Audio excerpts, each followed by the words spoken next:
Hello and welcome to Finally Friday. This chat session is run by EXARC, the Society for Archaeological Open-Air Museums, Experimental Archaeology, Ancient Technology and Interpretation. My name is Matilda Siebrecht, and today I am joined by two specialists from our EXARC community focusing on heritage and interpretation. Dr. Peter Inke started his archaeological career with a focus on reconstruction, from medieval house building to metalworking techniques. This then led to an increasing interest in digital reconstruction and questions of how we interpret the past. For the last 13 years, he has been at the Colonial Williamsburg Open Air Museum, where a large part of his work involves the creation of a virtual and digital heritage space. Angela Fenninger is a live interpreter specialized in theatre and event formats. As well as a background in theatre, she also specialized in museum education, and now her main focus is on theatrical interpretation in museums and heritage contexts. She has also been the chairperson of the International Museum Theatre Alliance for the last 3 years. So, welcome to Peter and Angela. I have a quick question to start you off. For those who are listening who might not be very familiar with the concept, how do you define interpretation in your work? Well, Matilda, I'll just pounce on that one. Thank you for introducing us so eloquently. It's a pleasure to be here. And whilst we were talking in preparation for this chat, and you sent me the little schedule saying, what is interpretation? I thought, oh, blimey, I have to really, sort of put my thinking cap on, because normally in the day-to-day running of things, you don't always reflect on how would I define something that I do on a fairly daily basis.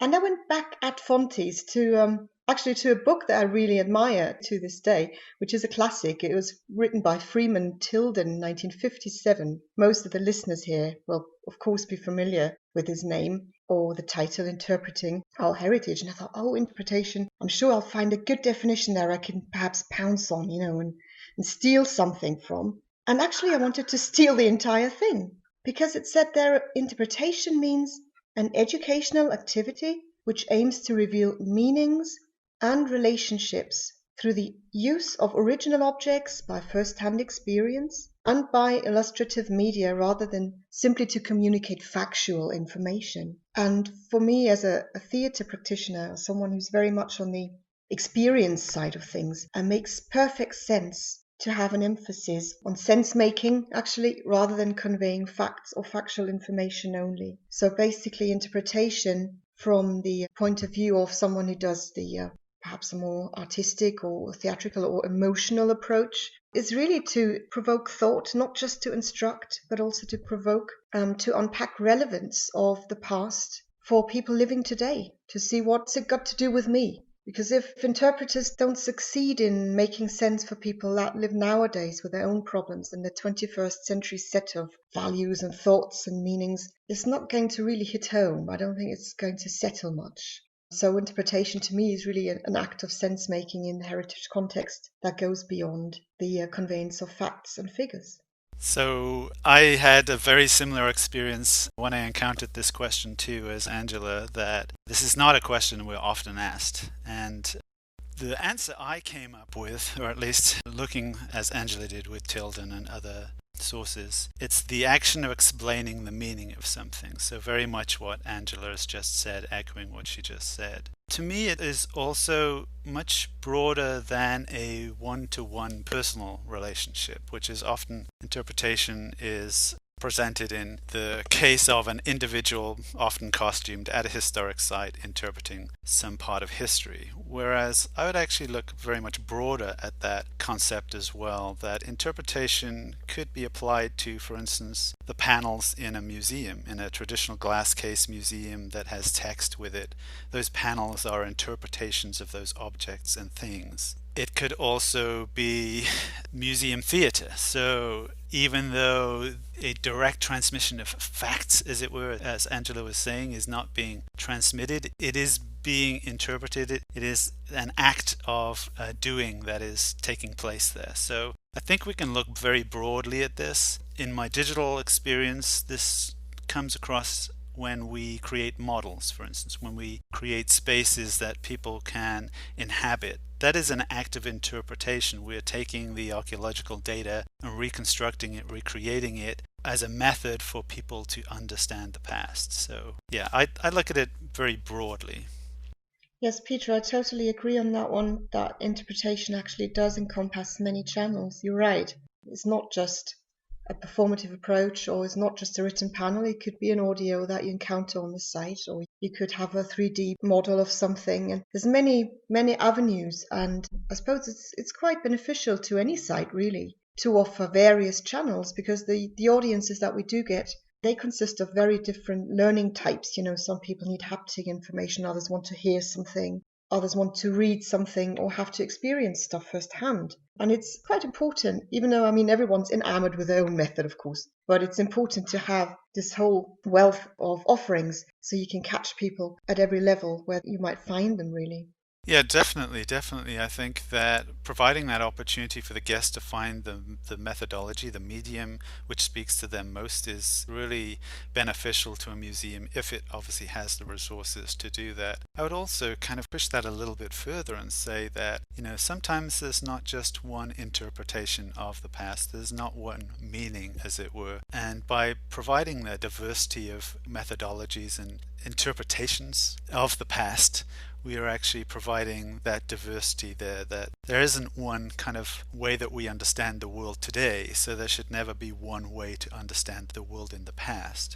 Yes, I think that's quite important too, because at the moment the museological world, I think, is opening up to that multitude of perspectives, more than it used to be honest. I remember when I was young and went to a museum, there was like one official opinion and that was it, and it was very much a top-down affair. At the moment, meaning making is a far more democratic thing, and you get this multitude of voices or marginalized voices and all manner of perspectives that don't just serve one grand narrative, but also other narratives, other approaches. And that is actually one thing that museum theatre can be quite good for, to be honest, to have that multiplicity of voices, or to have someone contend the grand narrative version and, come with another view and they can have an argument together, which is actually quite elucidating to those listening in, because it's an invitation to make up their own minds about which information to emphasize or which type of interpretation to favor. It's not pick and choose, we have the facts and they're sort of non-negotiable, but the way historiography works is never entirely neutral, as I suppose you might agree. The way history's been recorded already has a certain agenda to it, and anything we do adds another layer of possible agendas. So we try and get that out of the equation by offering more than one approach, and that's quite beneficial, I suppose. Yeah, I think museum theatre is really interesting because it really cuts to the heart of the human experience, right? I think when you look at theatre, think of Shakespeare. The reason Shakespeare is still so popular is because he cuts to the universal human experience, and so it doesn't matter that it's contextualized within the 16th, 17th century. It is about universal human acts, right, that can be understood by people today as it was in the past. And to that point of multiple ways of interpreting and the way museum theatre can kind of bypass the empirical, keep the empirical, but bypass the kind of passive nature of empirical to something much more constructive that gets people engaged. We recently did a program called Journey to Redemption, which at its essence was the story of the enslaved experience in the 18th century in Virginia. But what the program did is gradually throughout the interpretation, the voices of the actors on the stage were also heard amongst the voices of the people from the 18th century. And you gradually got a concept of not only what it was like to be enslaved at the time, but also what it is like today to portray those people in the past. This provided a much richer sense of the human relations and what it takes as a museum to really understand the past. And obviously with the kind of nature of enslavement, this is a very traumatizing event, and it still is, even for people today who are simply trying to pass on that information. It becomes a traumatizing event, so the emotions really locked into that interpretation.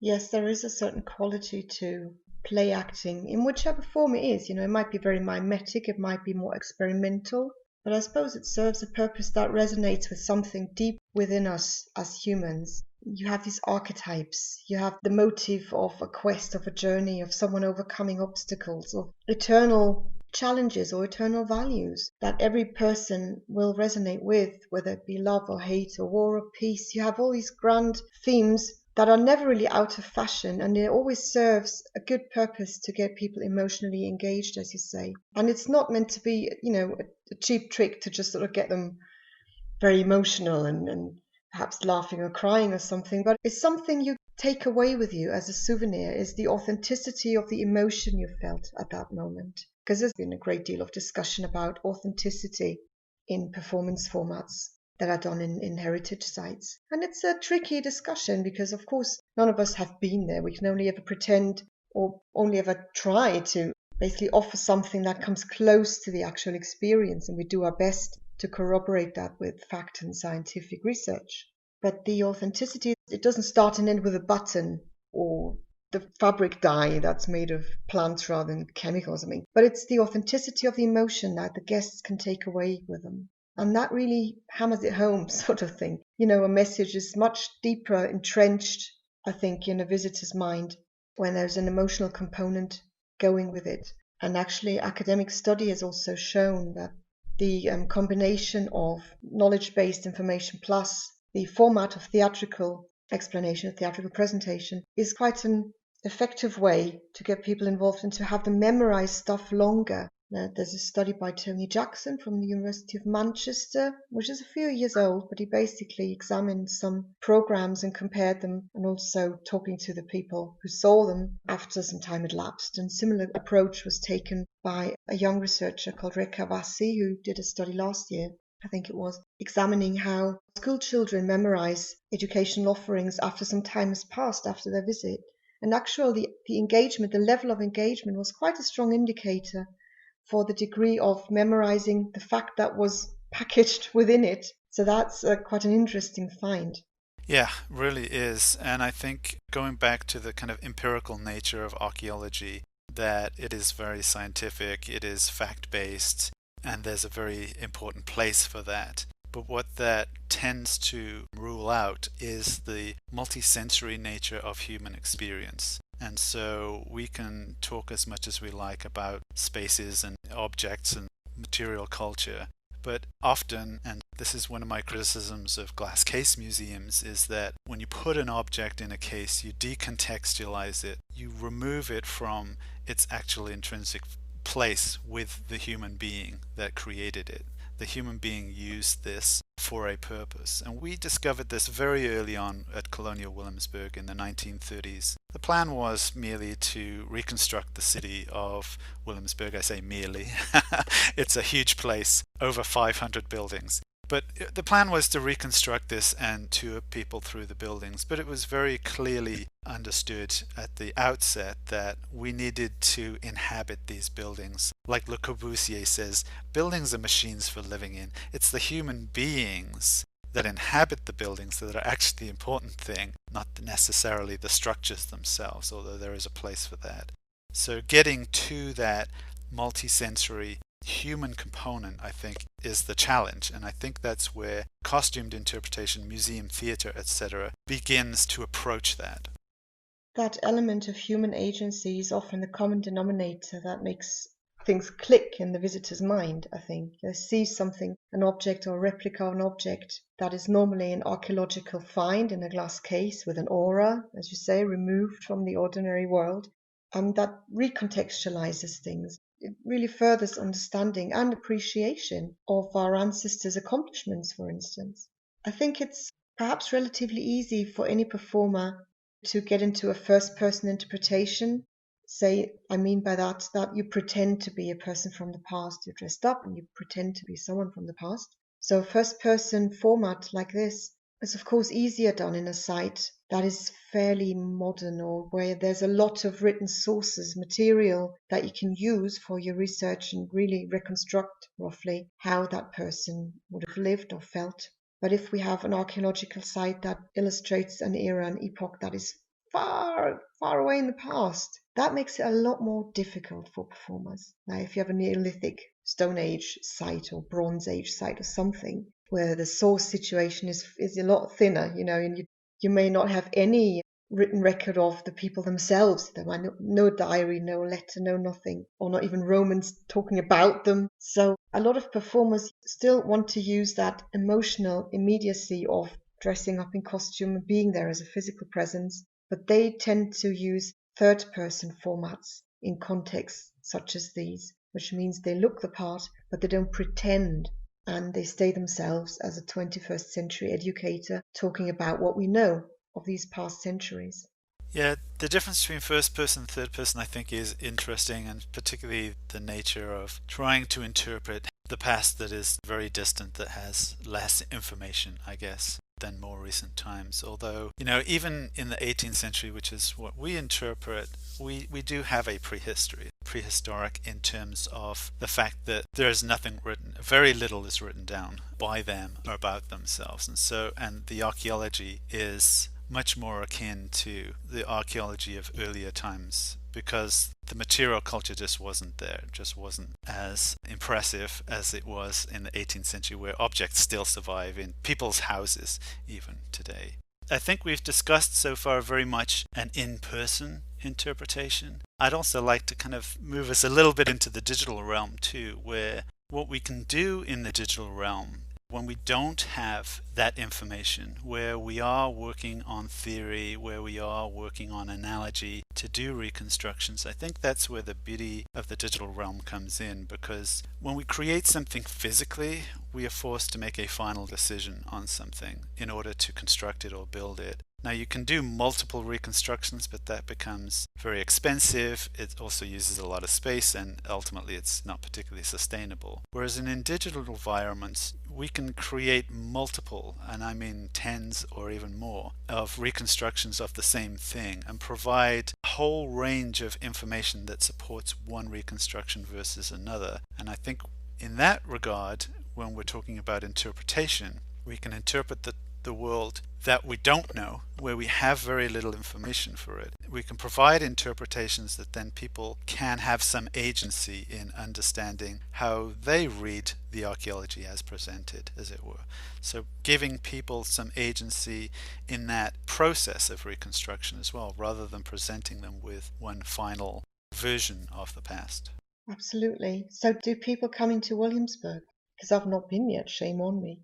Do they use your reconstruction? Do they have a mobile phone device? They can see what the building could have looked like previously, or where there's a gap site, do they see what used to be there? So we haven't actually managed to overcome that technological hurdle at the present. We have lots of connectivity issues, and there's obviously the technological hurdle of ensuring that the person on site brings a phone, is able to download the app, and all of those kind of allied tech problems. But we have done that online, and it's also a very useful research tool as well for us to go through iterative processes with our archaeologists when we plan to do reconstructions as well. So it helps us on the front end with our guests, and also on the kind of back end with our professional staff. Right now it is very much theory. Some sites are working with augmented reality to do multiple overlays, and I think this is the future.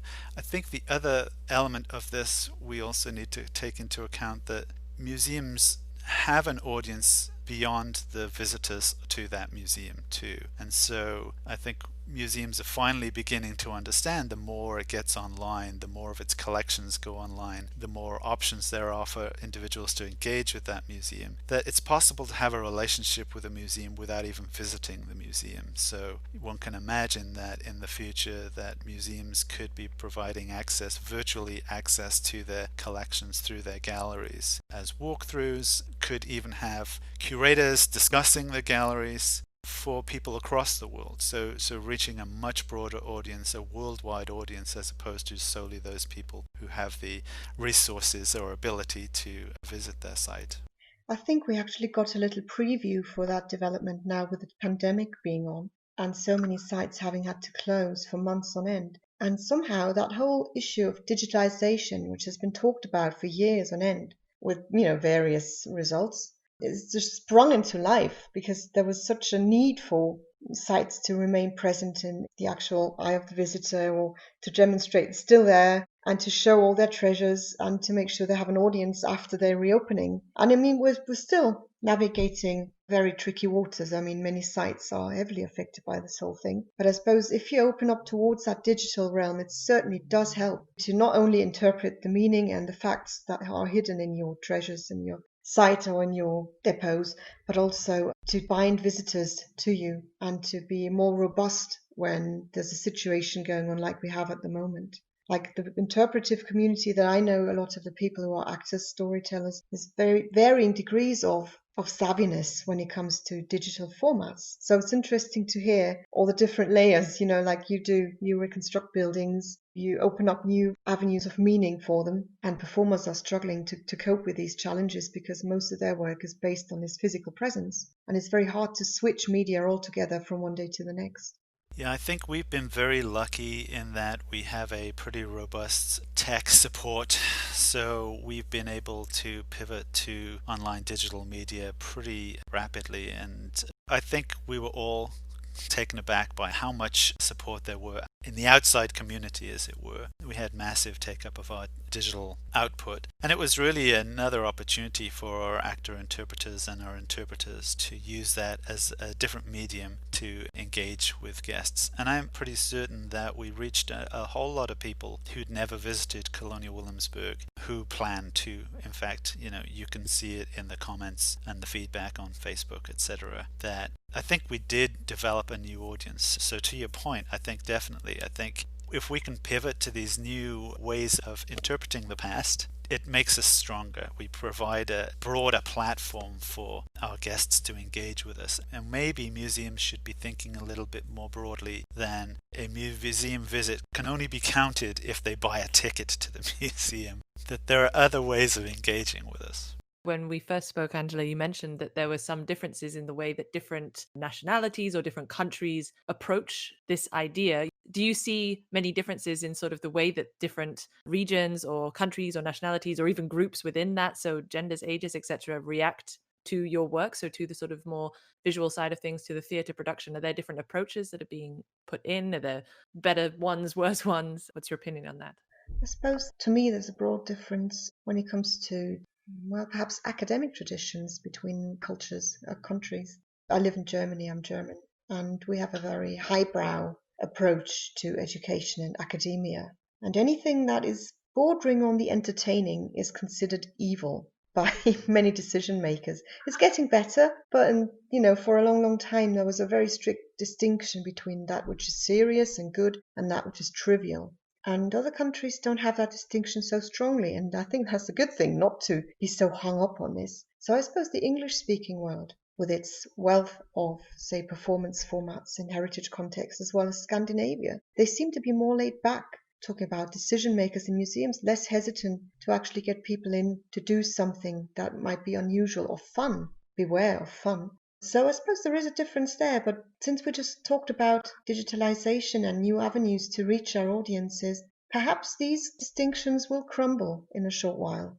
I was always quite enamored of the idea of Germans are a bit like this, and go to England or America, it's easier to get through or easier to sell a program or get it done. But perhaps now that these distinctions are no longer that, but it's more an online-offline thing, and that we as performers are also called upon to open up to that new reality and to reach people beyond the actual borders, or like Peter said, outside the actual houses where they find us on the internet. And that will remove some barriers that I used to think we always have. So perhaps there's hoping that some good might come of this new situation for us as well. Yeah, it's an interesting question about our audiences. I think we've done the analytics on the digital media we've been putting out, and the audience online is pretty similar to our audience who visit. So we've not actually seen any specific skew to one age group or one ethnicity or one gender at all. It actually seems to be the same type of people, museum people, I guess, who are visiting us online as much as they are visiting on site. Angela's comment about academia is a really interesting one too, because I have in the past used the F word, fun, and it can sometimes be distracting to people who, from an academic background, feel that that is a restriction to understanding the past, that we do have to look at it calmly, scientifically, and coldly. And I've always been of the opinion that unless we capture the entirety of human experience in the way we interpret the past, and that includes having fun and doing stupid stuff and also the kind of the serious stuff as well, unless we capture that diversity, we're not doing justice to our interpretation of the past. We're not doing justice to the people of the past. They had fun as much as we had fun today. And so why not actually incorporate that in the museum as part of the learning process? And for me, I think the recent ICOM museum definition seems to highlight this significantly, that when I read the museum definition, and I'll give you the first line of it: museums are democratizing, inclusive and polyphonic spaces for critical dialogue about the pasts and the futures. I really engaged with this, but I know a lot of museums did not engage with this. They did not like the idea of moving museums on to a much more diverse approach to the past. So I think it's within the museum community, as opposed to the guests, who actually, I think the guests are looking for this engagement. That they don't want a passive experience at a museum. I guess there's some people who do, but the majority, I think, are not looking for that passive experience. They're looking to have an interesting time where they can be engaged, they can have fun, even with traumatic history, with history that is really challenging. I think if it's presented in the right way, if it's interpreted in the right way, it becomes very engaging and very authentic and real to the visitor. Well, thank you very much for that interesting discussion. One final question before we open this up to our listeners for the live session. What are your plans for the future? It might change quite a lot in terms of this coronavirus. Are there any plans you have in regards to that, or will things go ahead as planned? And also, how can the EXARC community help to make a difference, do you think, in regards to the points that you've discussed today? I can speak for Intel Europe, which you kindly mentioned as we started this conversation. I'm currently chairperson of the International Museum Theatre Alliance, which is short Intel, and the European chapter, as it were. We're currently organising a conference for next year, which hopefully, fingers crossed, touch wood, will actually happen physically in a nice place where people meet. Outrageous. So we're planning to have this lovely conference in Athens, and that'll be also hopefully a cooperative project with EXARC, and colleagues from Intel America will also be invited to join us. And I think one of the tenors of the topics we'll have to discuss is how can interpreters, stay afloat? How do we survive another such catastrophe where people are out of work and most of the educators were the first to be furloughed or let off? It's hard to get jobs in, it's just a physical reality of how do you survive. So we'll certainly sit down and discuss formats that are robust, that are suitable for an uncertain future, and how to stay relevant, in the face of a changing demographic of a more diverse society where any top-down approaches or any very conventional narratives may not be valid indefinitely, where we have to open up to new avenues and new artistic formats. So I hope to welcome not just Intel but also EXARC members to that meeting next year in October to get some new impulses for the trade. Fingers crossed.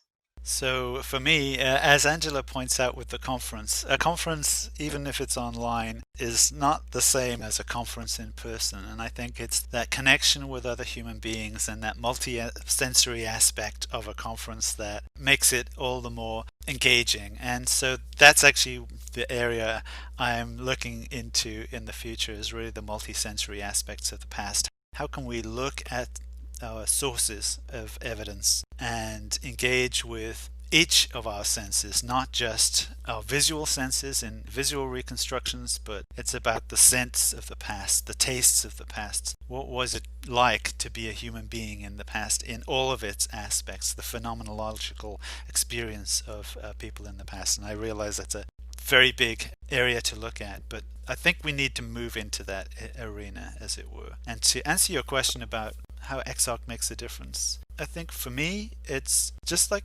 today there's not one way to understand our present, right? We all have different experiences in the present and understandings of the present. So likewise in the past, there's never one way to understand it. And so if I was going to speak to people about this, it's really about thinking about the fact that a single thing, a single place, a single object can have many meanings. It doesn't necessarily just have one way of being explained, and it can be explained in the context of very different arenas. So moving people into that diversity of experience, diversity of understanding that we all look at the world in different ways. There is an empirical world out there, but that is interpreted by individuals in the context of their own understanding. We already have our first question from Caroline for both Peter and Angela about digital interpretation. So digital interpretations, like virtual reality or augmented reality, can often feel either empty or artificially staged. What role do you think might individual interpreters have in a digital reconstruction environment? So how could you combine them? What solutions might you each imagine to sort of integrate the voices of individual actor interpreters so that audiences can benefit from the power of those actor interpreter skills, but through a digital environment? Perhaps Angela, if you want to go first. Yes, I think this is probably tapping more into Peter's expertise, but the question made me think of one thing we have at IMTAL that I'm chairperson of. We have one member who's actually a professor at the university, and they're specializing in augmented reality formats. So they do a lot of digitally based interpretation things. And he tends to be on the lookout for performers because he wants to basically have technical formats that are populated by people that he films in this specific process. But individual performers can, serve as performers in these formats to make it less sterile, I suppose. That is probably the word.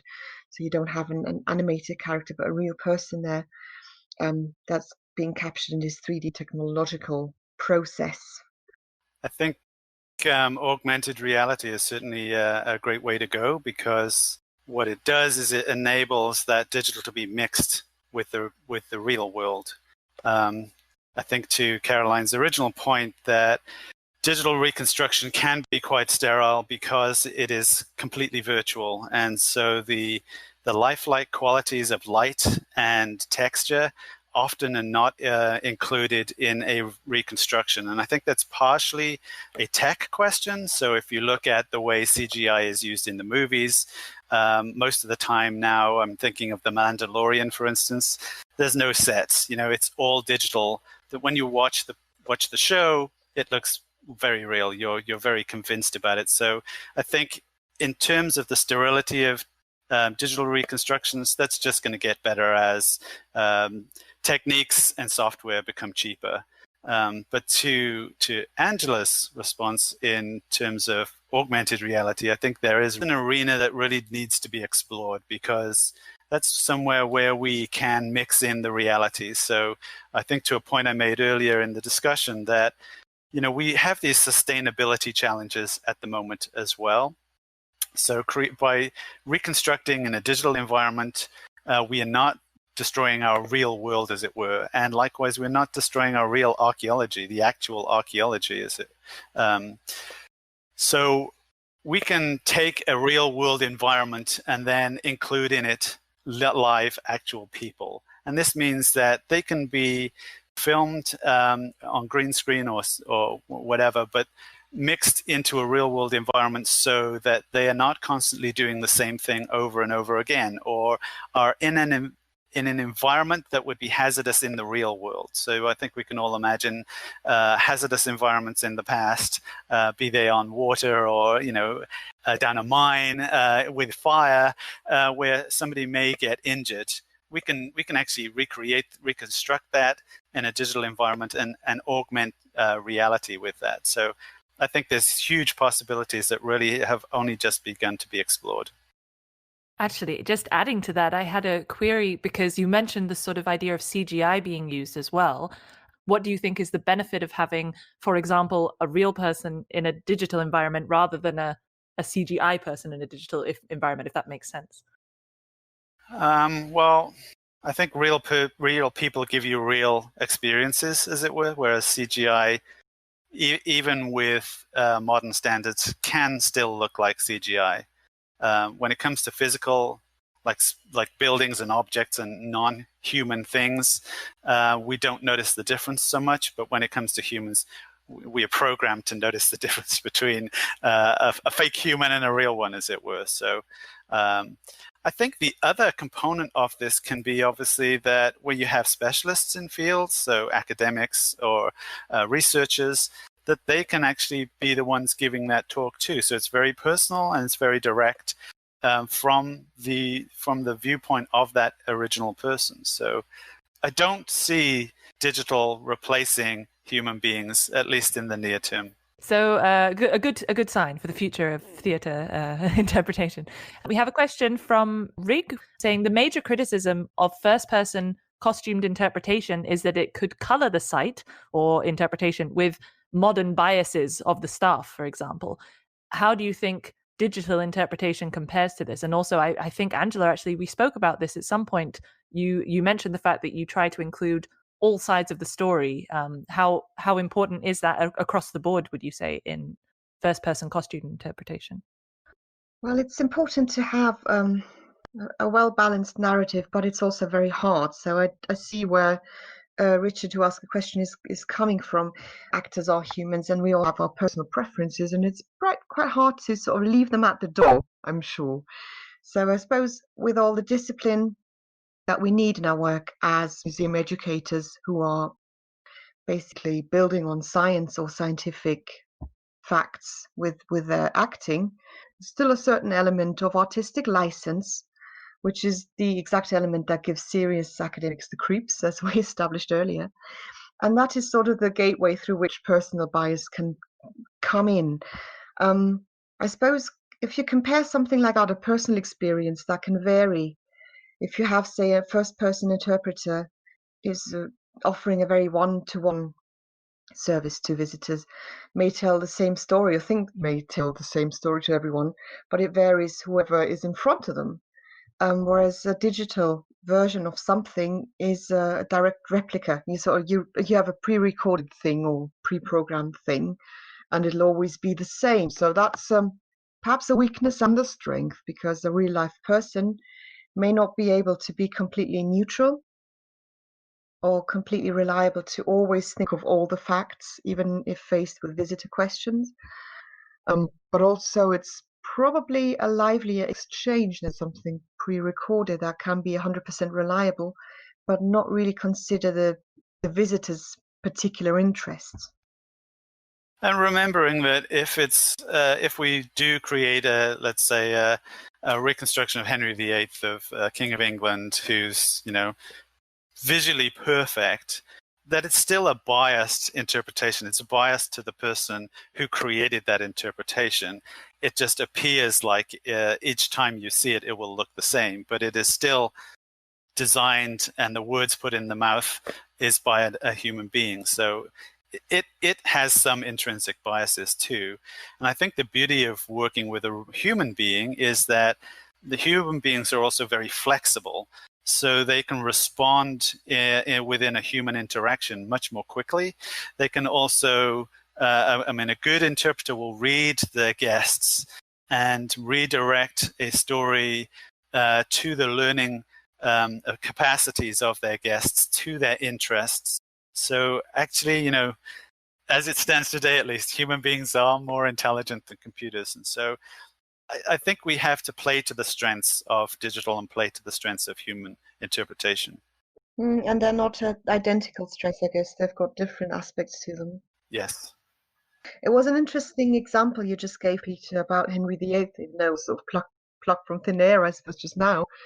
But it's quite a good example to see how we pick and choose characters. I mean, you normally, of course, if you've got a high status, very prominent character that most people know, like Henry VIII, when planning an interpretive program, a lot of people would stick to the thing that the guest will recognize. So you've got sort of these icons, these paintings, say like a Holbein painting or something that everybody knows, that will depict Henry VIII in his prime, and he's like, I don't know, 35 or something, or 40, and he's already really fat and chubby or something.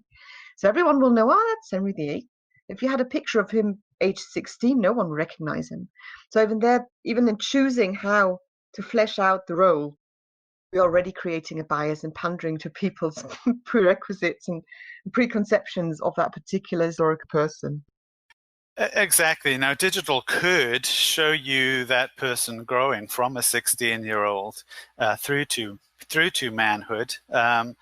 But certainly, I think one of the things digital can do is provide multiple versions of an interpretation. So in this case, it would be multiple ages. We could also, through digital, show Henry VIII is high status. We know a lot about him, but there are a lot of marginalized people too. So we could discuss the roles of marginalized people and virtually how little we know about them in the past as well.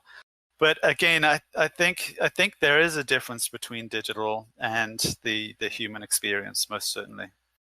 If you can explore different avenues, you can also explore different outcomes. Say you've got battle XYZ, and in real history that we know of, that battle was won and the outcome was such and such.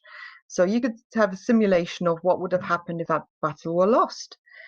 So you have these multiple avenues of, how does the story continue, which is, I suppose, a lot easier to do with the digital realm than it is with acting, where you have to sort of choose one strand of action and follow that through.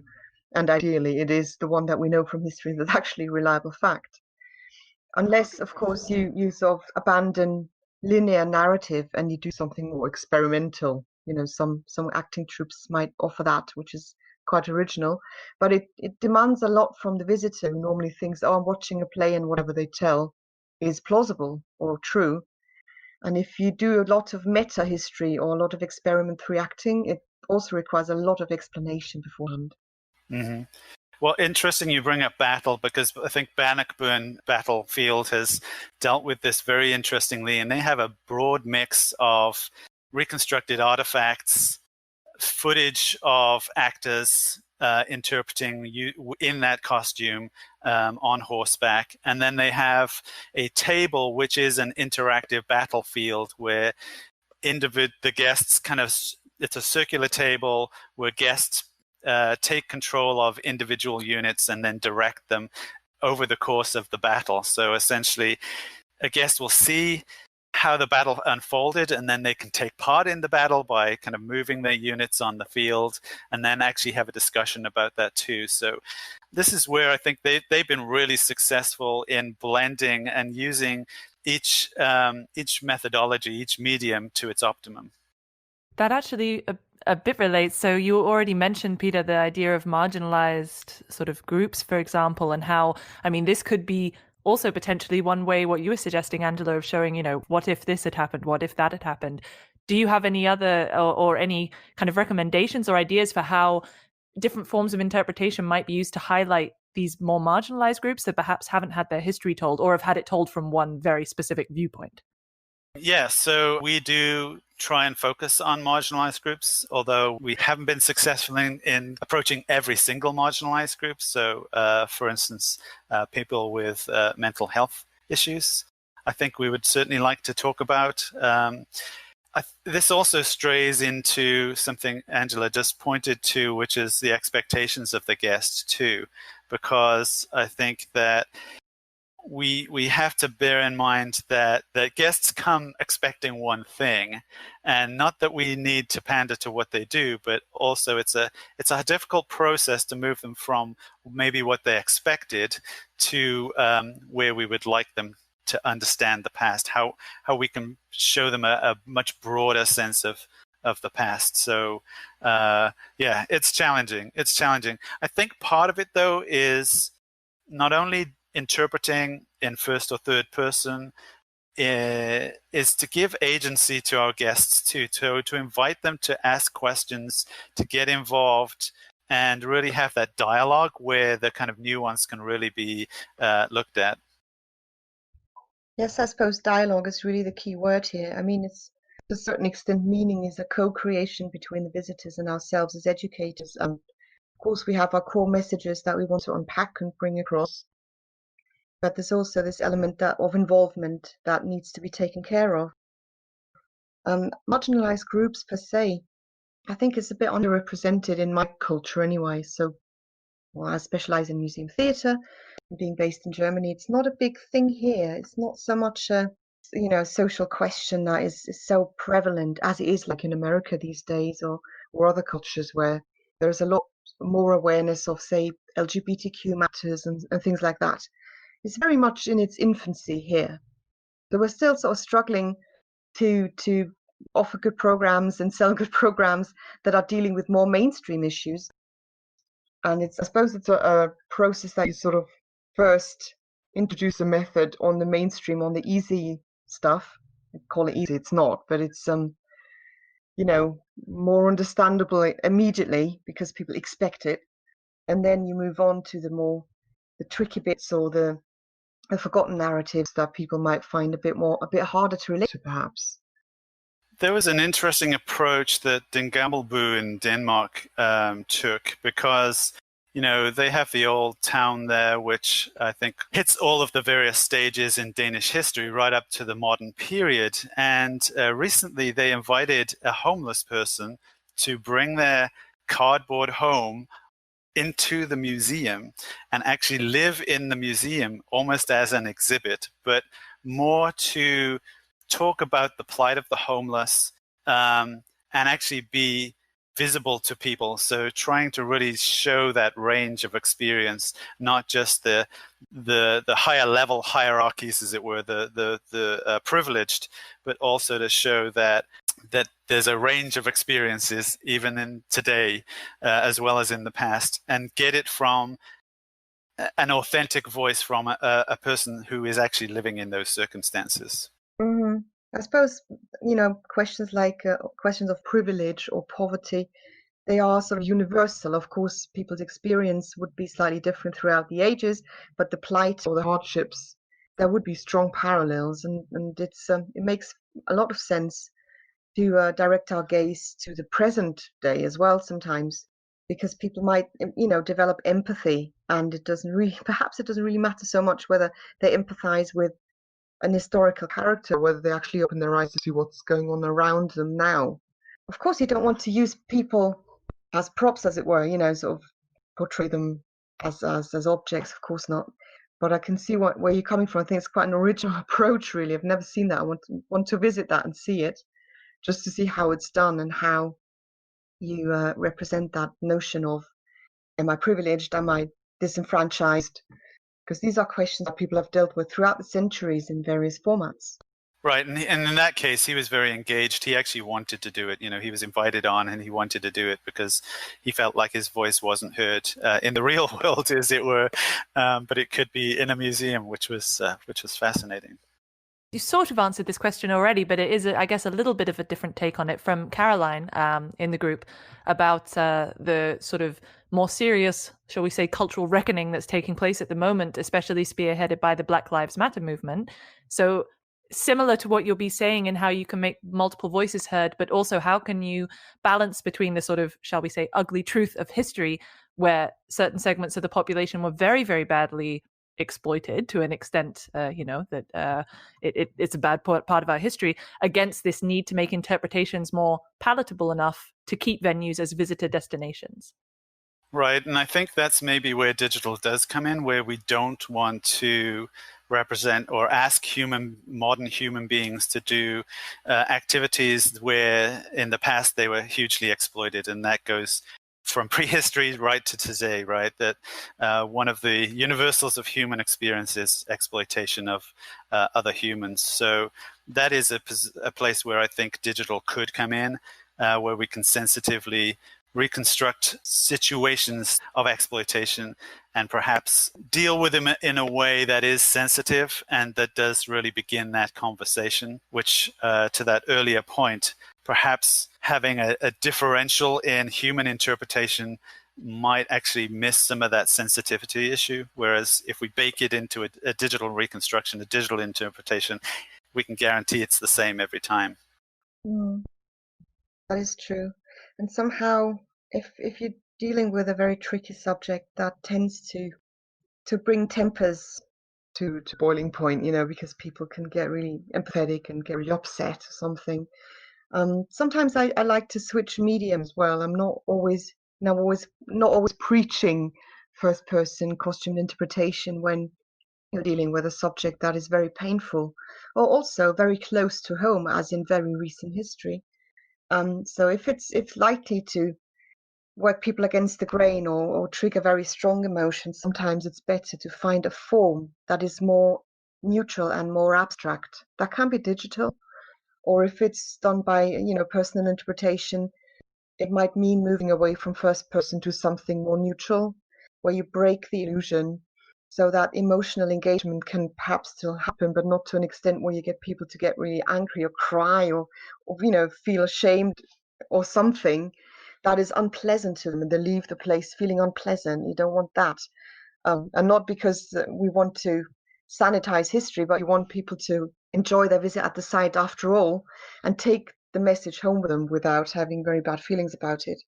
I don't really have much personal experience with these things, to be honest, but I think if asked to do something that was sort of hitting close to home, whether it be racial issues, political, or very painful recent history, I'd always do something abstract. I'd break the form of mimesis and do something more neutral, experimental, perhaps not digital. It's not really my terrain, but I agree with Peter that there is a realm of opportunity that you can actually tap into. There's actually a comment here by Leggeri, very related to that, Angela. So she's talking about her experiences of theatre. She took a course of applied theatre at Queen's University Belfast, and talking about using applied theatre or museum space in Northern Ireland, for example, with a very painful recent history, and how they achieved it was by bringing together the sort of opposite groups and engaging them into almost re-experiencing the troubles, but from a different point of view. So if what you were talking about then, you probably wouldn't think that this is possible, or do you think it's a good method of approaching the situation? From what I read in the question, I think it is possible if you do what you write here. It sounds risky, but it needs a neat protocol in place, and that's the thing. If the content is hard, the format needs to compensate for that very strongly. Like you need a strict form for that. And perhaps less room for improvisation, less room for emotional responses or spontaneous things. This needs to be planned, I suppose, more properly, so you don't go back into the over empathetic or overly emotional thing that would upset people. So I don't know how exactly it's meant, but I suppose if you do something, if you have a conflict like this example, Northern Ireland, and you have performers who are perhaps neutral people, speaking in their own voice but from different perspectives. So you have someone adopting the point of view of a Northern Irish person, you've got someone adopting the point of view of a British, like English person, or a Republican, and they can switch points of view as well. One performer can perform more than one point of view, so they're not identifying with that character so much, but they're basically contending ideas and not so much people fighting. That might work. It's a matter of rehearsing it really thoroughly, I think, and not leave many things to chance with such a format that can be potentially upsetting. I referred to Journey to Redemption, a program that we ran a few years ago, whereby it did really deal with the relationships of the enslaved and the slaver. But what they did is they had the actors themselves talk about what it was like to play those roles as well. So it kind of blended from each actor taking on multiple characters and speaking in their voices on stage, and with a lot of movement, and then them coming out and speaking in their own voices about what it's like to play that person in the past.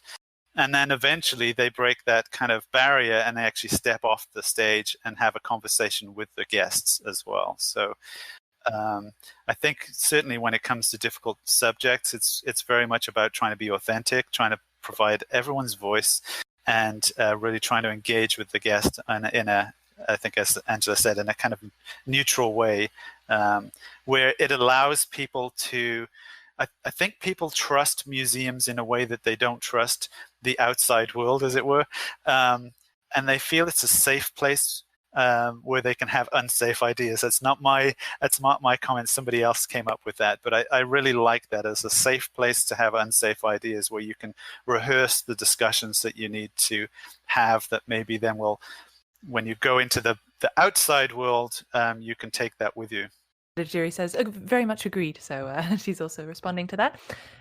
Returning a little bit to the earlier discussion about sort of bias, from Florian Saum, we have a question.